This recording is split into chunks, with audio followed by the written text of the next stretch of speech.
do you want to be? Who do you want other people to see? When you go out there to network, or the casual term for socializing would be schmoozing.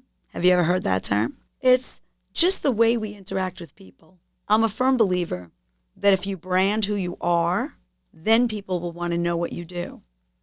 Speak Easy Studios. Speak and be heard.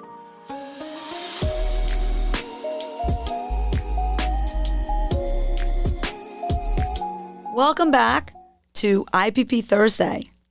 Thank you so much for coming back to listen to today's episode. I want to share another statistic with you that you might find surprising.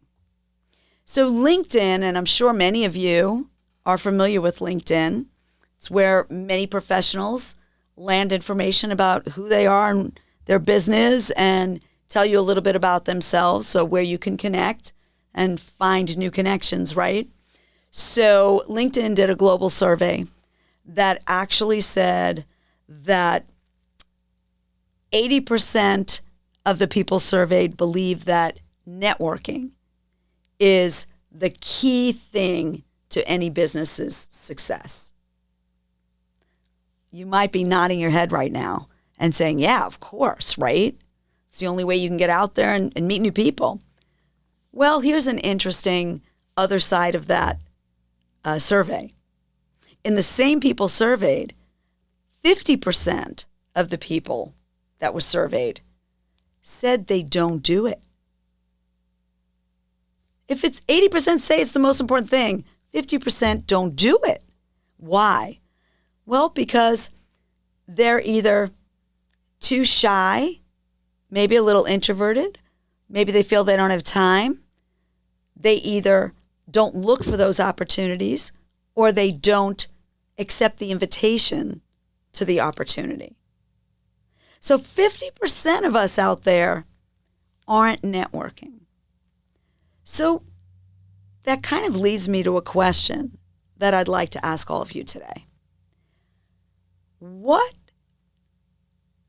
me rephrase that.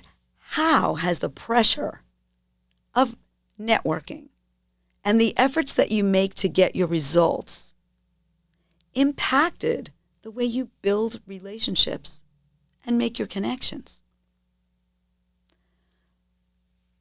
You may be part of that 80%, and you may also be part of the 50%.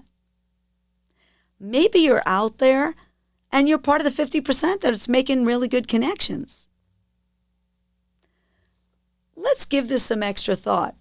No matter what portion of people that you may fall into, the bottom line is networking does take a lot of energy, a lot of time, and sometimes it takes a cost to your budget. So how do you want to make that rewarding? I know for me, I've spent an enormous amount of time out there in the networking environment, collected stacks of business cards, and didn't get a whole lot from it. Well, Inner Power Partners is something I decided to classify as the anti-networking group, because we take a completely different approach to building relationships. And you'll learn more about that in time. What I want to share with you is, what approach do you take when you go to any of these opportunities to find the relationships? Is there anything about that that you might want to tweak? Well, you may think that networking only applies to professionals. Let me give you a question with a twist. If you've ever gone out to find the perfect person to spend the rest of your life with, do you know that's networking? So when you go out in the world to meet that perfect person, and maybe you have that person in your life, if you're married, if you're engaged, if you have a life partner, maybe you've been with somebody for a lot of years, think back to when you first went out to search them out and discover who they were and discover that that's who you wanted to spend the rest of your life with. who did you let that person see? Is that the same person that you portray when you're networking for your business? Some of you may say yes, and some of you may say no. Well, as the identity coach, I believe we need to have one identity for a whole person, not a business identity and a personal identity. Who do you want to be? Who do you want other people to see? When you go out there to network, or the casual term for socializing would be schmoozing. Have you ever heard that term? It's just the way we interact with people. I'm a firm believer that if you brand who you are, then people will want to know what you do. So, again, think about anything that you do when you're actually going to all of these different networking opportunities. And what's one thing that you might be able to tweak just a little bit to bring your personal and business identities together if you don't already have them merged?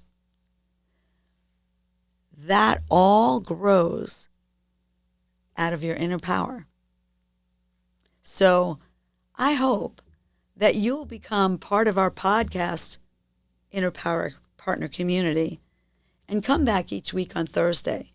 Learn a little bit more, maybe answer a thought-provoking question, and we really want to hear what you have to say. So if you have some thoughts about this or you have some questions of your own, I would appreciate if you would share those questions with me. So you could submit those questions to ipp@itzwhy.com. And I will personally research answers to those questions and bring that to you on IPP Thursday. Thanks for coming back. We hope to see you next Thursday, and thanks for listening.